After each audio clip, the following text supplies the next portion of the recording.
Gloire au Seigneur. Voilà. Donc pendant quelques semaines, on va faire un petit voyage au travers des Écritures dans ce domaine bien particulier, celui de mon identité en Christ.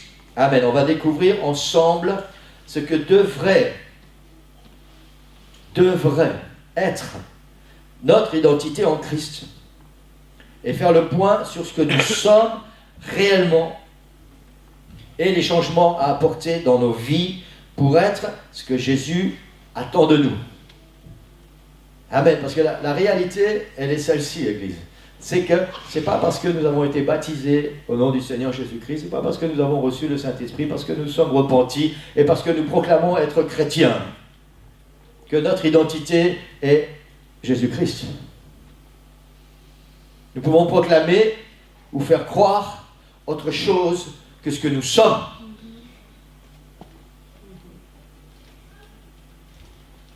Et ça, c'est aussi une réalité. Et c'est très important. Je vais essayer vraiment d'aller... peut-être pour certains, vous allez penser que c'est tellement basique. Oui, mais on connaît tout ça. Mais si vous connaissez, c'est bien. Merci Seigneur. Ça va juste vous rappeler ça.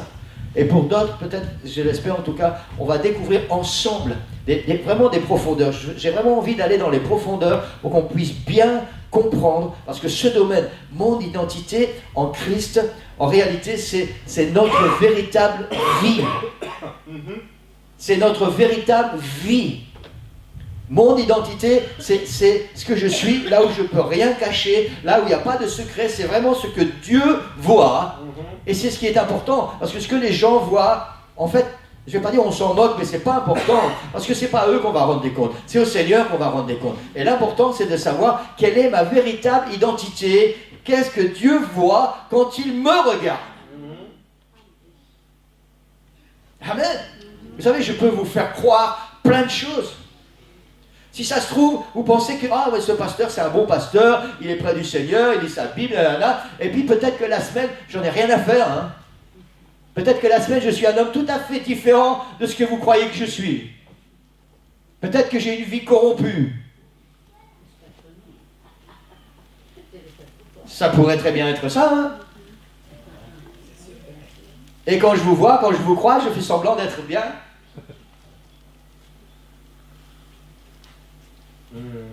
C'est ça la vérité, Église.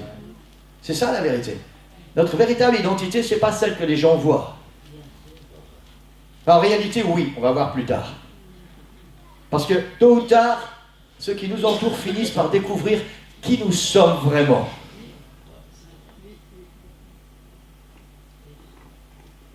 Et c'est important quand même dans le sens où, si ça a un impact positif, alors ça va les aider à continuer à marcher avec Dieu, ça va les aider dans leur vie spirituelle. Si ça a un impact négatif, ça risque de les éloigner du Seigneur, et un jour on devra rendre compte pour ça. Amen. Mon identité en Christ, c'est quelque chose de tellement important. Tellement important. Parfois nous pensons que ce que je suis ne regarde que moi. C'est pas vrai. Ce que je suis regarde d'abord le Seigneur, et ça concerne aussi tous ceux qui m'entourent. Parce que d'une manière ou d'une autre, mon identité a un impact sur mon entourage, sur ma famille, sur mon église, sur mes enfants, dans mon travail, partout, sur ma compagne ou mon compagnon. Amen. Gloire au Seigneur. Quelqu'un dit Amen. Amen. Amen. On va faire une première lecture dans l'Épître aux Galates, chapitre 2. Je vais vous afficher le verset, chapitre 2, verset 20. Et ce verset va revenir régulièrement pendant toute cette série de prédications. Et j'espère de tout mon cœur qu'il va trouver une place, on va l'apprendre par cœur, pour ceux qui ne le connaissent pas encore par cœur, et qu'il va trouver une place dans notre mémoire et dans nos méditations. Parce que c'est un verset extraordinaire. Vous savez, je crois que toute la Bible est remplie de versets extraordinaires. Et pour chaque domaine qu'on étudie, chaque domaine dont nous parlons, dont nous sommes enseignés, il y a toujours des versets qui nous semblent plus extraordinaires les uns que les autres. Et ce verset, en tout cas, en ce qui concerne notre identité en Christ, est un verset extraordinaire. J'ai choisi ce matin la version du Sommeur. qui me semble la plus proche de l'original. Galates chapitre 2, verset 20. Il dit, en effet, je suis crucifié avec Christ. Ce n'est plus moi qui vis, c'est Christ qui vit en moi. Ma vie en tant qu'homme, je la vis maintenant dans la foi au Fils de Dieu, qui par amour pour moi s'est livré à la mort à ma place. L'apôtre Paul dit, je suis crucifié avec Christ. Et il continue, ce n'est plus moi qui vis, c'est Christ qui vit en moi. Il parle là précisément de sa véritable identité au moment où il dit ces mots. Il dit, ce n'est plus moi qui vis, c'est Christ qui vit en moi. Ça, c'est la véritable identité de l'apôtre Paul au moment précis où il prononce ces mots, où il écrit ces mots. Et pour ceux qui connaissent leur Bible, nous savons que cette identité n'a jamais changé chez l'apôtre Paul. Il a été fidèle jusqu'à la fin. Il a remporté le bon combat et il a obtenu la couronne de vie. Amen, gloire au Seigneur. Et ça, c'est merveilleux pour l'apôtre Paul. Et ça nous concerne très personnellement. Ce n'est plus moi qui vis, c'est Christ qui vit en moi. Amen. Mon identité, ma véritable identité, c'est ce que je suis dans tous les domaines. Dans tous les domaines. Dans le domaine charnel, dans le domaine physique, dans le domaine spirituel, dans le domaine de mon cœur, dans le domaine de mes pensées, dans le domaine de mes actions, dans le domaine de mes paroles, dans le domaine de mes réactions. Ça, c'est ma véritable identité. L'apôtre Paul dit, ce n'est plus moi qui vis, c'est Christ qui vit en moi. Amen. Amen. Je voudrais vraiment qu'on puisse tous apprendre ce verset par cœur. Galates chapitre 2, verset 20. Et que, comme ça, vous allez pouvoir méditer, et même la nuit, pourquoi pas vous réveiller avec ces versets. J'espère que cette série de prédications sur mon identité en Christ va révolutionner nos vies. Parce que je crois de tout mon cœur, et aussi bien moi que vous, nous avons besoin que nos vies changent. Nous avons besoin de réaliser vraiment quelle est notre véritable identité. D'être honnête avec nous. Et s'il y a des changements à opérer, de pouvoir les faire. Amen. Gloire au Seigneur. Mon identité en Christ. Nous avons besoin de savoir ce que veut dire identité. Vous allez être surpris. Et quelle est l'identité de Jésus? Puisqu'au final, nous voulons devenir ce que Jésus est, mon identité en Christ. En Christ. Pas n'importe quoi, pas en n'importe qui, mon identité en Christ. Nous sommes l'Église de Jésus-Christ. Nous sommes les enfants de Dieu.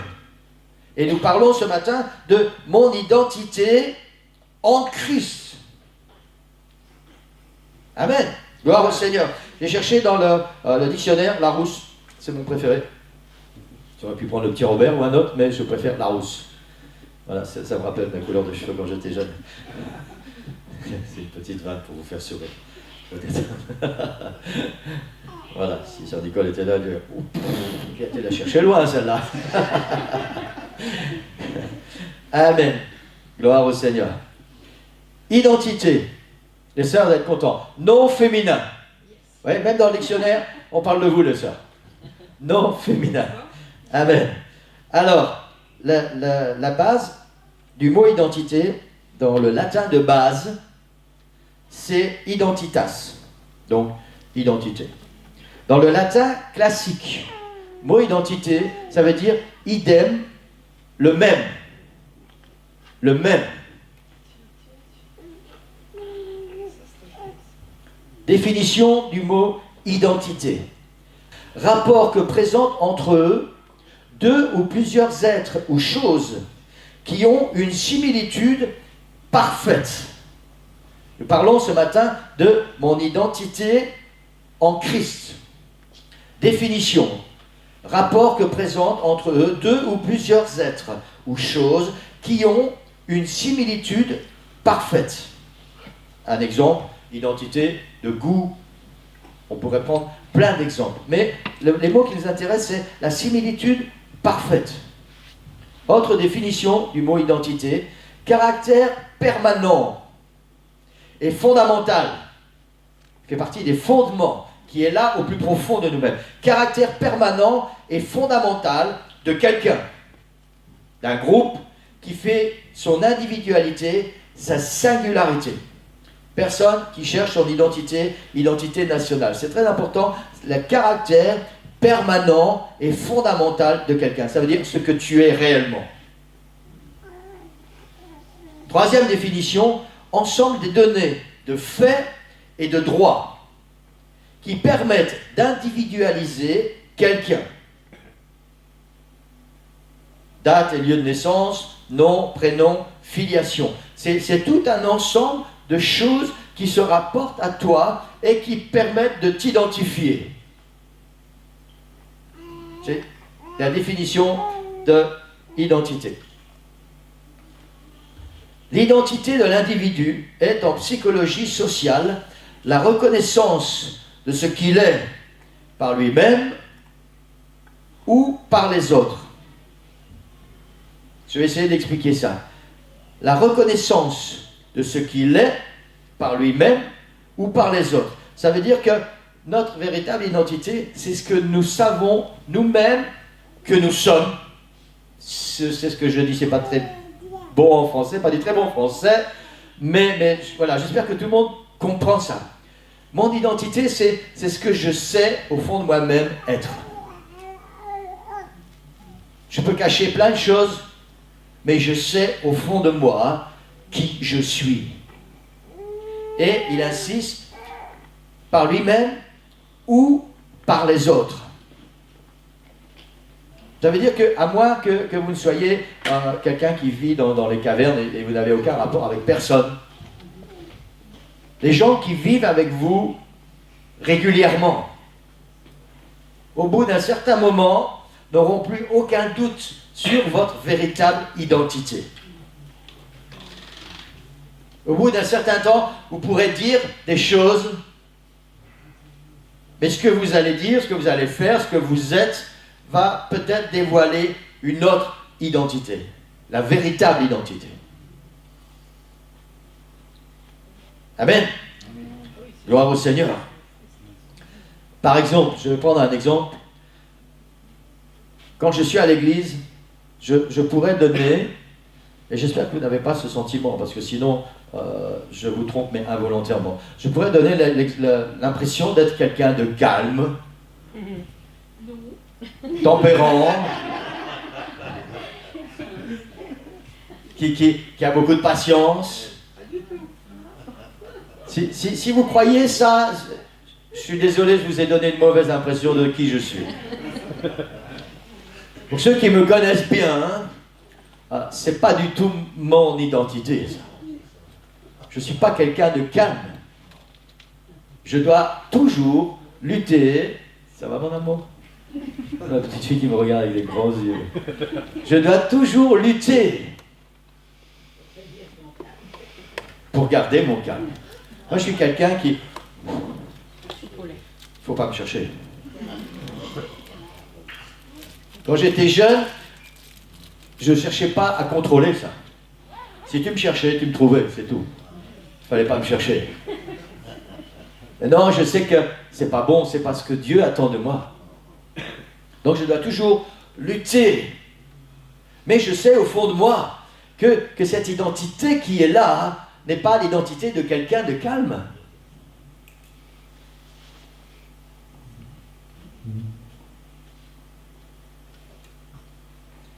Mon identité en Christ est que je suis devenu le même que lui. C'est la définition que nous avons vue. Que nous sommes devenus le même que lui. En fait, j'ai écrit mon identité en Christ est. J'aurais dû écrire mon identité en Christ devrait être.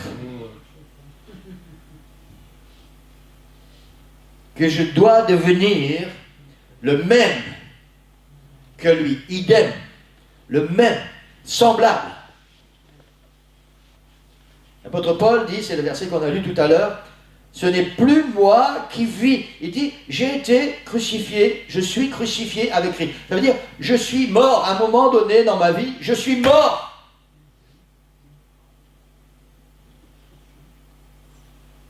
Et il dit, ce n'est plus moi qui vis. Parce que maintenant, en moi, il y a une nouvelle identité. Ce n'est plus moi qui vis, c'est Christ qui vit en moi. C'est une des façons de savoir si quelqu'un qui vient à l'église, quelqu'un qui prétend être un enfant de Dieu, est réellement devenu un enfant de Dieu, est réellement né de nouveau. Si sa vie n'a pas changé, si son identité n'a pas changé, ses actions, ses réactions, ses pensées, ce qu'il est n'a pas changé, ça veut dire que ce n'est pas Jésus qui vit en lui. Cette personne n'est jamais née de nouveau. Elle n'a jamais été crucifiée avec Christ. N'a jamais, en réalité, changé d'identité. Et c'est important, Église. Nous ne pouvons pas prétendre marcher avec Dieu, prendre cette notoriété d'enfant de Dieu, ce titre de chrétien, et nous attendre que le Seigneur nous réserve une place là-haut et qu'il vienne nous chercher si nous n'avons pas changé d'identité. Notre nouvelle identité va de pair avec la nouvelle naissance. Amen. Si nous ne sommes pas nés de nouveau, nous n'avons pas une nouvelle identité. Et si nous n'avons pas cette nouvelle identité, la semaine dernière, on a parlé que le Seigneur nous donne la vie éternelle, alors nous ne pouvons pas nous attendre à voir la vie éternelle. La vie éternelle, c'est pour ceux qui sont nés de nouveau, qui ont été crucifiés avec Christ et qui ont changé d'identité. Ils sont devenus quelqu'un d'autre. Amen. C'est important. Vous savez, le monde dans lequel nous vivons, et ça parfois ça me gonfle, je vais employer le mot qui convient. Les dirigeants religieux, peu importe la dénomination, la plupart des dirigeants religieux, beaucoup trop à mon goût, sont intéressés pour remplir les églises, pour remplir les comptes en banque, pour avoir un bon salaire, pour avoir une belle voiture et pour qu'ils puissent bien dormir sur leurs deux oreilles. Et après, comment sont les chrétiens? Est-ce que ceux qui font partie et qui sont inscrits comme membres dans leurs églises, est-ce que ces gens sont nés de nouveau? Est-ce qu'ils ont vraiment reçu Christ dans leur cœur? Est-ce qu'ils ont changé de vie? Est-ce qu'il y a une place vraiment de préparée pour eux dans le ciel? Ils s'en moquent complètement. Tout ce qu'ils veulent, c'est une grande église, une méga church où il y a plein de choses qui se passent. Je ne veux pas critiquer ce matin. Vous savez, il y a des gens qui m'ont critiqué, ils critiquent toujours. Je ne critique pas, je constate. Je suis mélomane, j'aime la musique, j'aime louer le Seigneur, et régulièrement sur mon ordinateur, je vais sur YouTube et j'essaie de trouver des nouveaux chants. Et je vais partout, croyez-moi, hein, je ne vais pas seulement dans notre organisation, je vais partout et je découvre des chants tellement extraordinaires. J'ai découvert un chanteur qui s'appelle B.J. Putnam. Je ne sais pas si quelqu'un connaît. Il chante en anglais. Waouh! Pourtant, hein, moi l'anglais, c'est pas terrible, j'essaie de... Mais je suis tellement béni avec cet homme. Tellement béni. Et c'est pas le but de ce qu'on disait. Je vois des choses qui se passent. Des troupes, je vais dire, qui sont sur des estrades. Et des salles de milliers de personnes. Ils sont venus juste pour un concert. Et puis ces gens qui sont sur l'estrade, je pense qu'il y a des gens du monde qui ont parfois une meilleure tenue qu'eux. Ce n'est pas une critique, Église. C'est une constatation. Je vois des gars et des filles, je dis, Seigneur, qu'est-ce que tu penses de ça? J'écoute la musique. En fait, ils entraînent les églises dans... C'est plus qu'un flic. Je ne trouve pas le mot en français. Presque dans une transe. On crée une atmosphère, on crée une ambiance. Et puis ces gens qui sont là, ils ne savent plus vraiment où ils sont. Et si on regarde bien quand les caméras tournent, ils sont là. Il n'y a personne qui loue le Seigneur. On ne sait pas ce qu'ils font. Ils sont pris dans quelque chose. Tout ça pour dire que on pense que tous ces gens sont chrétiens. Maintenant, je ne suis pas occupé à critiquer, je ne sais pas ce qu'il y a dans leur cœur. Mais pour la plupart, quand je vois ce qu'ils sont, j'ai un doute quant au fait que c'est Jésus qui vit dans leur cœur. Même si les paroles qui sortent dans leur bouche, parfois elles glorifient le nom de Jésus. Vous savez ce que le Seigneur a dit? Ce n'est pas tous ceux qui disent Seigneur, Seigneur qui vont entrer dans mon royaume. C'est seulement ceux qui font ma volonté. C'est très important, Église. Le monde dans lequel nous vivons, c'est un monde sans foi ni loi. Chacun veut faire ce qu'il veut, comme il veut, sans devoir rendre compte à personne. La mentalité de la plupart des églises modernes et de la plupart des chrétiens qui viennent dans nos églises modernes, c'est on veut bien venir à l'église, mais on ne veut pas entendre ce qu'on n'a pas envie d'entendre. Alors pasteur, tu dis des choses qui nous intéressent, tu dis des choses qui vont faire qu'on va être content, tu dis des choses qui vont nous plaire et qui vont laisser notre conscience tranquille.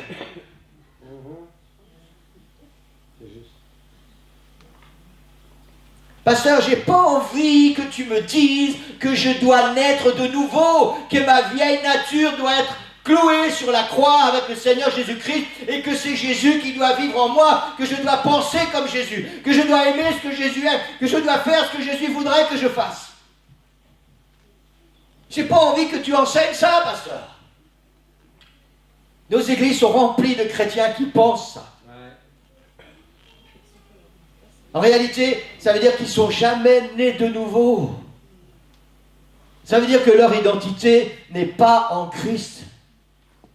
Leur identité, c'est la vieille nature, c'est la chair.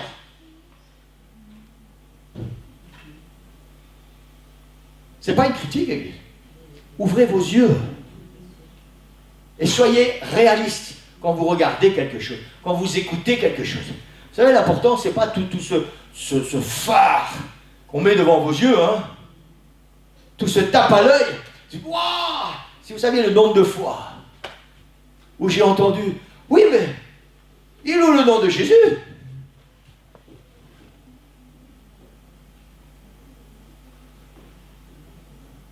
Le nombre de fois, on dit, oui, mais il croit en Dieu.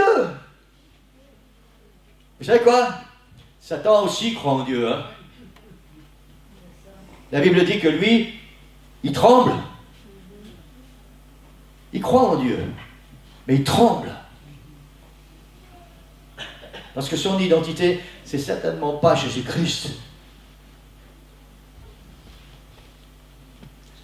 Amen. Alléluia. Gloire au nom du Seigneur. J'espère que vous n'êtes pas déçus. C'est seulement la première partie. Mon identité en Christ. Amen. La Bible appelle ça la nouvelle naissance. Nous avons revêtu Christ, ou nous devrions avoir revêtu Christ quand nous lui avons donné notre cœur, que nous sommes engagés avec lui dans le baptême d'eau et que nous avons reçu le Saint-Esprit. Amen. Gloire au Seigneur. Alléluia. Il devrait y avoir une similitude parfaite, si nous sommes vraiment enfants de Dieu, similitude parfaite entre Jésus et nous. Mais non, je dois préciser quelque chose. Ce n'est pas parce qu'il y a une similitude parfaite entre Jésus et nous, mon identité en Christ, que nous sommes devenus parfaits. Nous ne serons parfaits que quand nous serons au ciel. Et je crois qu'il faut être capable de bien faire la différence. Mais il faut que Jésus vive en nous. Mon identité en Christ. Je sais qui je suis au niveau de l'Église. Je suis membre du corps de Christ. Amen. Amen. Amen. Je suis membre du corps de Christ. Je sais qui je suis au fond de moi, dans mon intimité, ma personnalité privée en Jésus. Amen. J'ai dit ma personnalité privée en Jésus. J'ai découvert quel est le sang qui coule dans mes veines. Dimanche dernier, on a participé au repas du Seigneur à la Sainte Seine et on a symboliquement pris le repas du Seigneur. C'était dimanche dernier, hein? Oui. Amen. Ce symbolise le sang de Jésus qui a coulé à la croix. Et c'est ce sang, c'est un symbole qui coule maintenant dans mes veines si mon identité, ma véritable identité, c'est Jésus-Christ. Vous savez, je plaisante souvent avec sœur Nicole. Parfois elle se fâche, parfois elle rigole, mais parfois elle se fâche. Parce que je lui dis que c'est pas une vraie Française.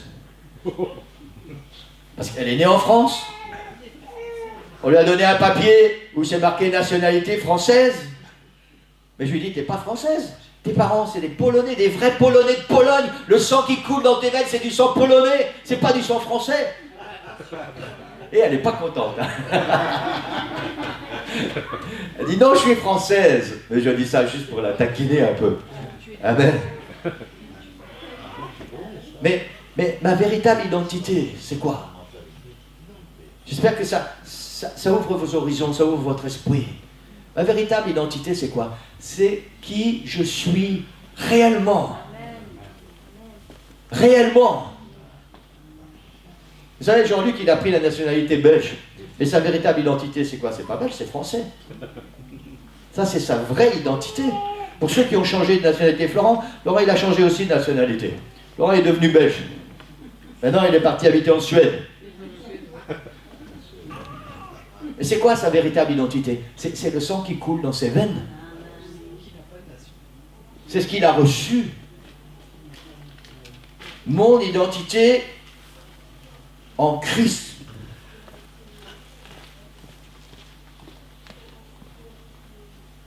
Tout à l'heure, je ne sais pas s'il y a des gens qui ont nationalité française ici, non?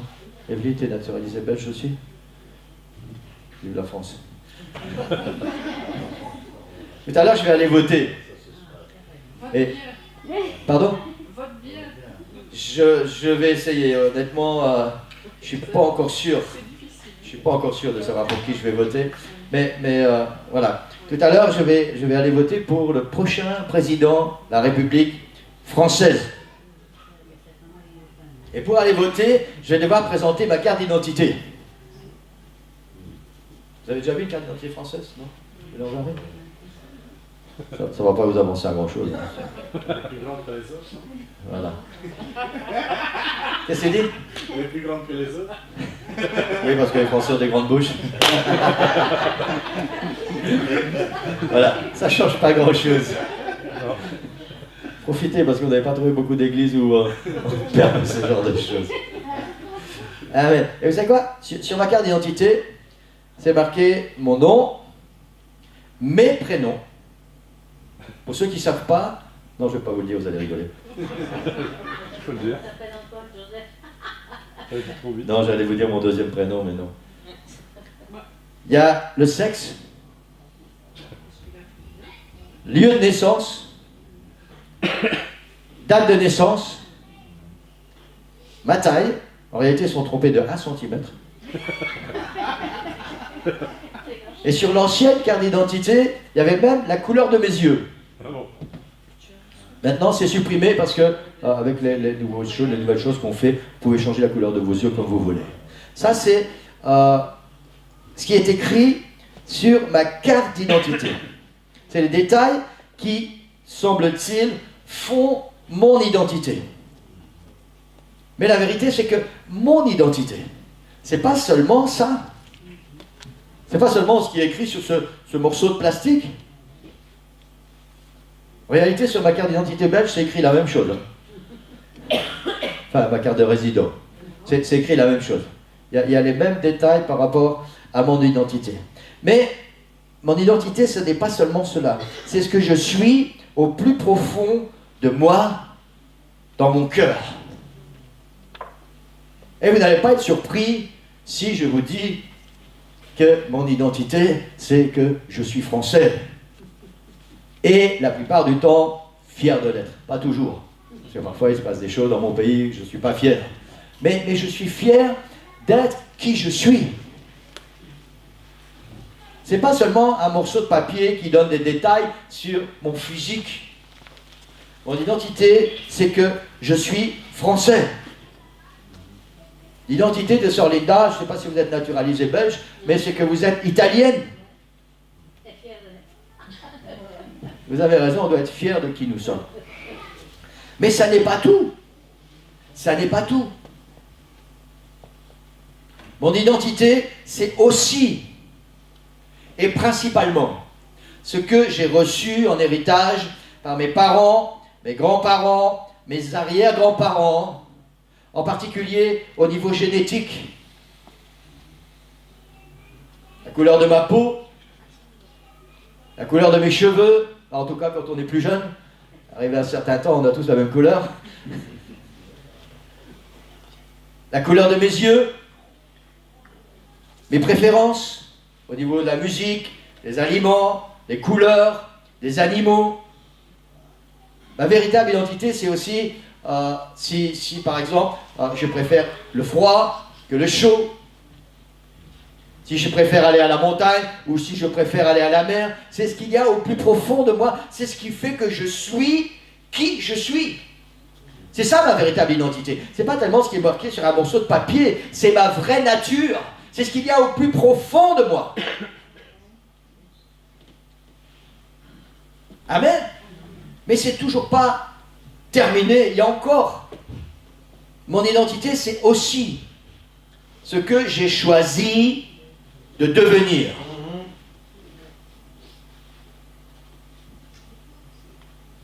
J'ai été crucifié avec Christ, l'apôtre Paul dit. Mon identité, c'est aussi ce que j'ai choisi de devenir, ce que je suis devenu en fonction de mes choix personnels, malgré l'éducation que j'ai reçue, le cadre familial, qu'il soit bon ou mauvais, le pays où j'ai grandi, malgré tout cela, mon identité, c'est aussi le choix de faire ce que je suis devenu. Amen. D'être plutôt ce que je suis devenu. J'ai noté sur ma feuille, je peux avoir reçu une bonne éducation et être devenu un voyou. C'est ce que j'étais devenu à un moment. Et pourtant, croyez-moi, j'ai reçu une bonne éducation. Parfois un peu forcée, mais j'ai reçu une bonne éducation. Et pourtant, pendant un certain temps, je ne suis pas devenu... Comment je vais dire ça? J'ai mal tourné par rapport à l'éducation que j'ai reçue. Et inversement, je peux avoir grandi dans un climat détestable et être devenu quelqu'un de respecté. C'est un choix. Et ça aussi, c'est mon identité. J'ai choisi de devenir celui ou celle que je suis. Amen. La vérité, l'Église, c'est que parfois nous pensons que pour devenir quelqu'un d'autre, notamment quand nous devenons chrétiens, nous pensons que pour devenir quelqu'un d'autre, alors Seigneur, maintenant tu t'occupes de moi et tu vas me changer. Hein? Et puis on se lève le matin et dit, ah Seigneur, aujourd'hui tu vas me changer. Hein? Et on va se coucher le soir et dit, Seigneur, il n'y a rien qu'à changer. Et le lendemain matin, on fait la même prière, Seigneur, tu vas me changer. Et on attend que le Seigneur nous change. Mais pour changer notre identité, il faut choisir. Il faut faire des choix.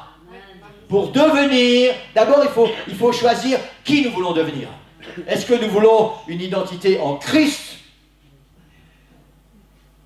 Quand j'étais jeune, moi je voulais ressembler à Johnny Hallyday. C'était très difficile, parce que je n'avais pas son physique. Je n'étais pas un beau gars comme lui, parce qu'il faut admettre que c'était un beau gars quand il était jeune. J'avais pas sa voix. J'avais pas sa notoriété. Mais je voulais vraiment m'identifier à lui. Je choisissais mes amis pour que ce soit des gens qui aiment Johnny Hallyday. Vous savez, la plupart du temps, on passait des réveillons, chez Jean-Paul et tout ça, on passait des réveillons avec des gens qui aimaient Johnny Hallyday et on passait la nuit à chanter Johnny Hallyday.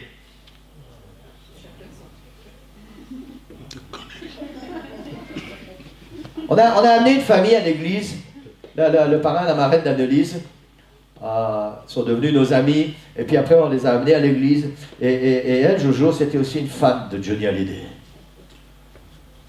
Alors, on les a amenés à l'église, on voulait vraiment qu'ils se donnent au Seigneur, et puis quand on était à la maison, on partageait Johnny Hallyday, on chantait Johnny Hallyday. Une fois sur deux, c'est elle qui achetait le nouvel album. Une fois sur deux, c'était moi. Et après, on se les prêtait. On enregistrait ça sur des cassettes. Et puis, on les amenait à l'église et on disait au pasteur, il faut prier pour eux pour que le Seigneur change leur cœur.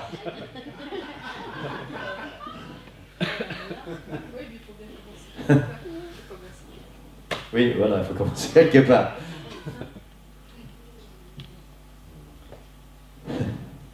Amen.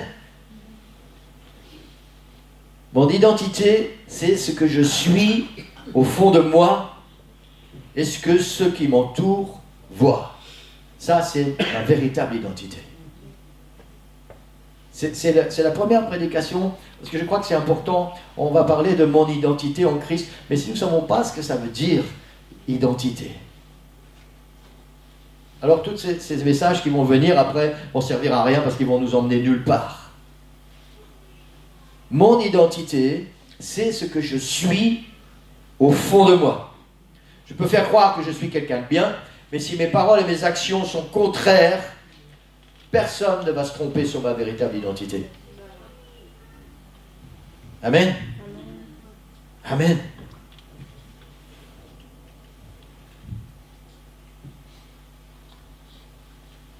J'ai deux affirmations pour vous ce matin, Église.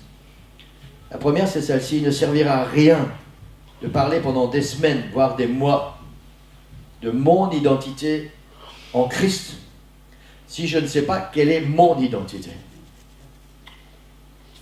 Parfois, c'est tellement facile pour nous, chrétiens, et peut-être que ça nous plaît, et ça nous permet de dormir tranquille, de vraiment nous identifier à Christ. Ah Seigneur, je suis content de ce que je suis.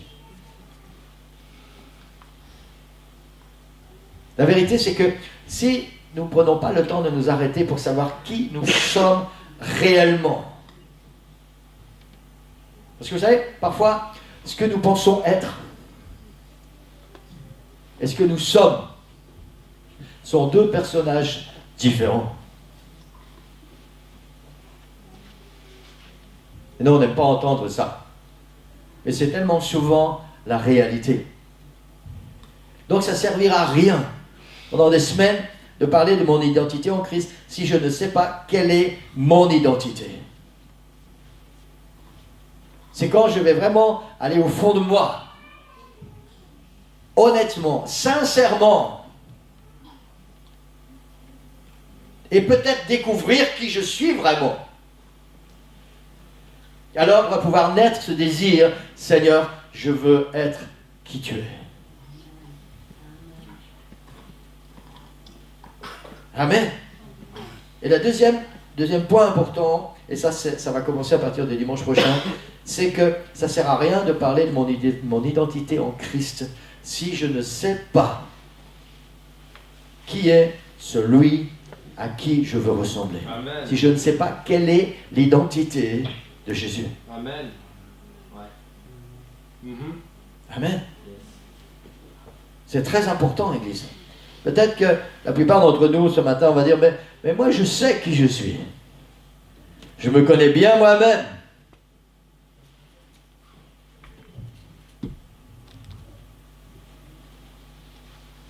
J'ai noté ceci. J'ai une vie spirituelle, et certainement que nous allons élaborer fièrement une liste de ce que nous affirmons être notre identité. En réalité, c'est une liste de cette liste qui nous plaît, qui nous convient et qui nous permet de dormir sur nos deux oreilles. Souvent, c'est cette identité-là que nous mettons en valeur. Pas les côtés... Vous comprenez ce que je veux dire?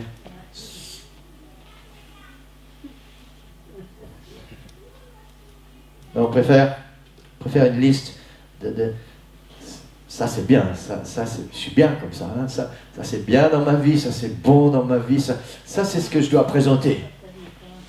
Et vous savez quoi, si on fait que lire cette liste, on finit par croire qu'on est vraiment ce qu'on croit.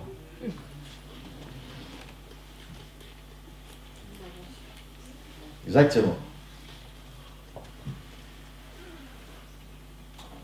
Malgré les apparences et les convictions, trop de chrétiens ne savent pas qui ils sont, quelle est leur véritable identité.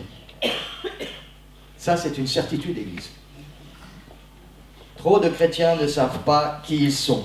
Nous croyons que, nous pensons que, nous sommes satisfaits de. Alors j'aimerais que nous puissions nous poser quelques questions ce matin. Si vous me donnez encore 5 minutes, j'ai terminé.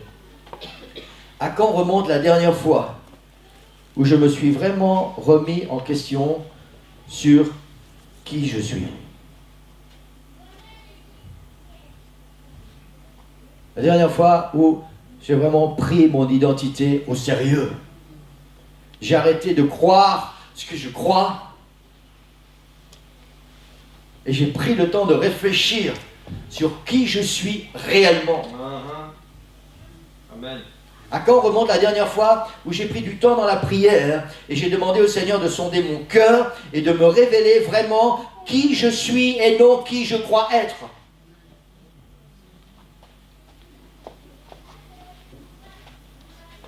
C'est quand la dernière fois où je me suis arrêté devant un miroir et où j'ai pris le temps de réfléchir à qui je suis, quel est le sens de ma vie, est-ce que ce que je fais en vaut la peine? Est-ce que je fais les choses par habitude ou par rapport à qui je suis?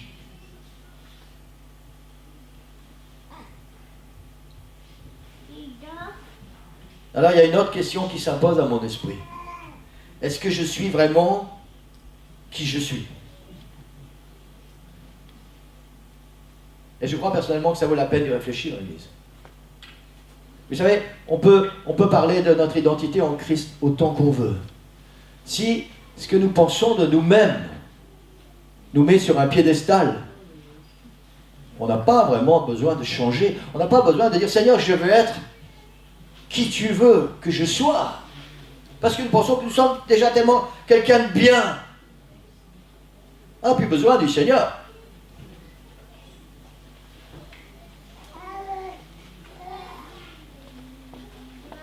Malgré les apparences et les convictions, trop de chrétiens ne savent pas qui est celui à qui ils veulent ressembler.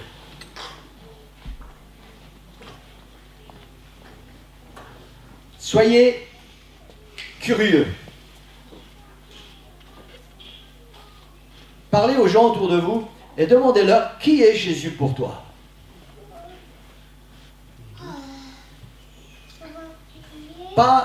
N'attendez pas une réponse superficielle.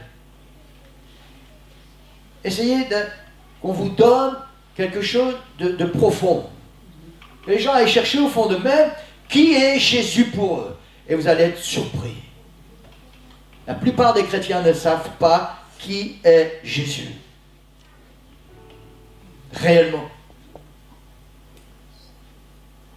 Ils vont vous donner des réponses comme Fils de Dieu, Fils de l'homme, la deuxième personne de la Trinité, ou je ne sais quoi encore, celui qui est mort sur la croix pour payer mes péchés. Mais qui est-il vraiment? Celui à qui je veux ressembler, qui est-il? Est-ce que je connais vraiment son identité? Trop de chrétiens ont une connaissance superficielle de qui est Jésus, soit parce qu'ils n'ont jamais cherché à savoir, soit parce que personne ne leur a enseigné qui est Jésus. Ça peut paraître étrange, et pourtant c'est une triste réalité.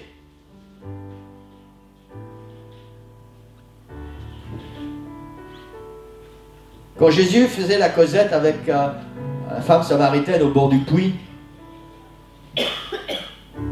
Jésus affirme quelque chose d'étrange à cette femme. Et Jésus lui dit, vous adorez ce que vous ne connaissez pas.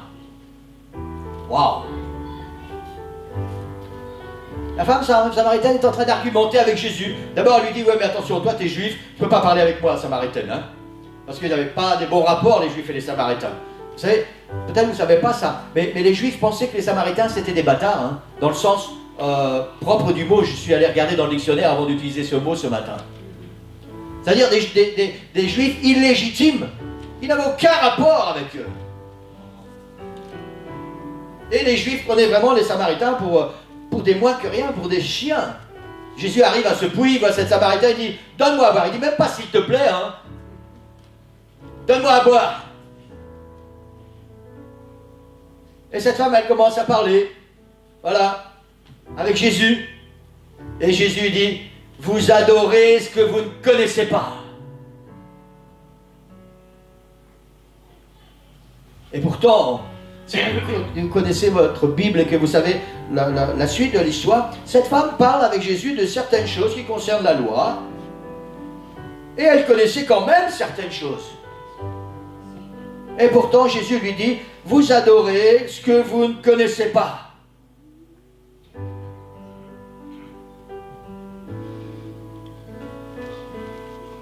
Jésus s'en alla et ses disciples au village de Césarée de Philippe. Chemin faisant, il interrogea ses disciples en leur disant, qui disent les hommes que je suis? Pour ceux qui connaissent leur Bible, vous savez très bien que toutes les réponses ont été multiples. Hein? Les gens pensaient tellement de choses sur qui était Jésus. Jésus s'intéresse vraiment, et après il pose à ses disciples, c'est pas le but aujourd'hui, parce que je vais arrêter, et il dit à ses disciples, et vous, mes disciples, que j'ai choisis, et vous, qui dites-vous que je suis? La réponse de Pierre va être le fondement de l'église de Jésus-Christ. Amen. Amen. Et vous, Jésus demande à ses disciples, qui dites-vous que je suis? Il y a un autre temps important qui m'a interpellé aussi, c'est avec Saul de Tarse. Saul de Tarse qui pensait connaître Dieu. C'était un homme instruit, un des plus instruits, un des plus vigoureux dans sa foi. Et voilà qu'il part pour Damas pour aller détruire, faire mourir les chrétiens. Vous savez, ces gens, cette nouvelle secte-là. Et puis sur la route, il y a une grande lumière, il tombe par terre et il entend une voix. Saul, Saul, pourquoi me persécutes-tu?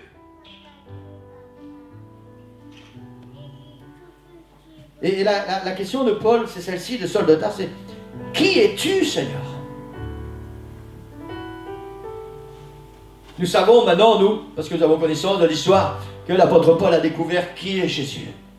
Vraiment qui est Jésus. Et il a enseigné qui est Jésus. Et pendant la prochaine prédication, peut-être même 2 prédications, nous allons voir ensemble qui est Jésus. Celui de qui nous voulons prendre l'identité. Mon identité en Christ. Parce que je crois que c'est important de savoir qui est celui à qui nous appartenons. C'est tellement important. Parce que ça va nous aider dans notre façon d'être et dans notre devenir. Ça va nous aider dans nos choix. Ça va nous aider dans nos convictions. Ça va nous aider dans notre témoignage. Qui est celui de qui je veux? Quelle est l'identité de celui à qui je veux ressembler? Amen. Gloire au nom du Seigneur. Dimanche prochain, on va sonder les Écritures pour découvrir qui est Jésus. Qui est Jésus? Et je voudrais qu'on puisse se préparer pendant toute cette semaine. C'est très important pour moi. Je ne vais pas faire d'hôtel. Je vais terminer. On va chanter ensemble un chant. Le chant, c'est Viens tel que tu es, adore. Et avec ce chant, on va chanter Entoure-moi, Seigneur. Parce que j'ai vraiment besoin de sentir la présence du Seigneur. Mais je voudrais vous lancer un défi pour cette semaine. Quand j'avais 17 ans, je suis arrivé dans une église où on m'a présenté un autre Jésus que celui que je connaissais. Est-ce que c'est possible, frère et sœur? Et j'ai dit de tous ces gens, mais ils sont complètement à la masse, ils n'ont rien compris.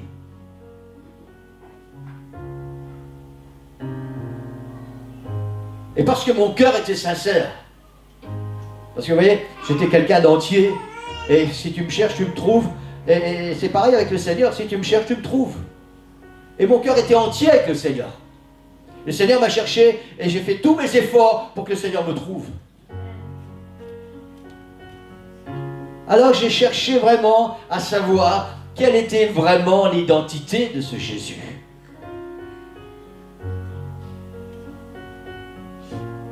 Et j'ai trouvé. Je suis tellement reconnaissant au Seigneur pour ça.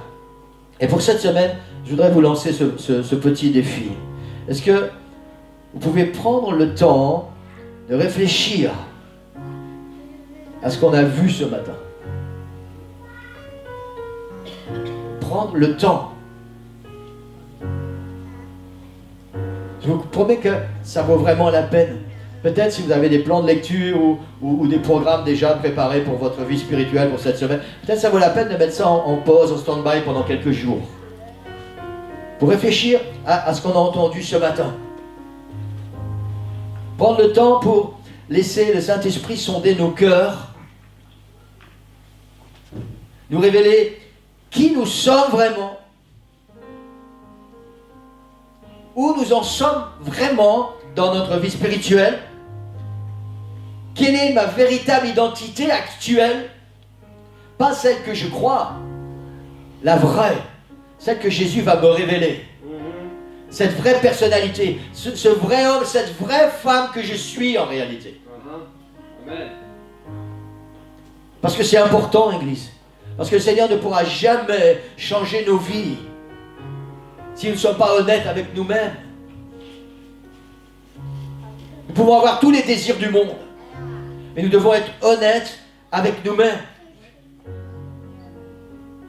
Et dans nos méditations pour cette semaine, est-ce qu'on pourra prendre le temps, réfléchir à ces versets qu'on a entendus? Quand Jésus dit à cette Samaritaine, vous adorez ce que vous ne connaissez pas. Seigneur, est-ce que c'est possible que je t'adore et je ne sais pas qui tu es?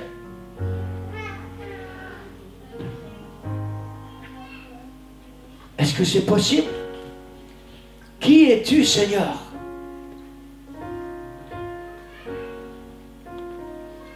Vous savez, quand le Seigneur s'est révélé à moi, je sais que la plupart d'entre vous, vous connaissez mon témoignage. Quand le Seigneur s'est révélé à moi, j'ai entendu pendant des mois et des années. La première fois où j'ai entendu parler d'un autre Jésus que celui que je connaissais, j'avais 17 ans. Quand je lui ai donné ma vie, j'avais 20 ans. C'était un dimanche matin. Il a fallu que ce dimanche matin, je dise au Seigneur, qui es-tu vraiment, Seigneur? Qui es-tu?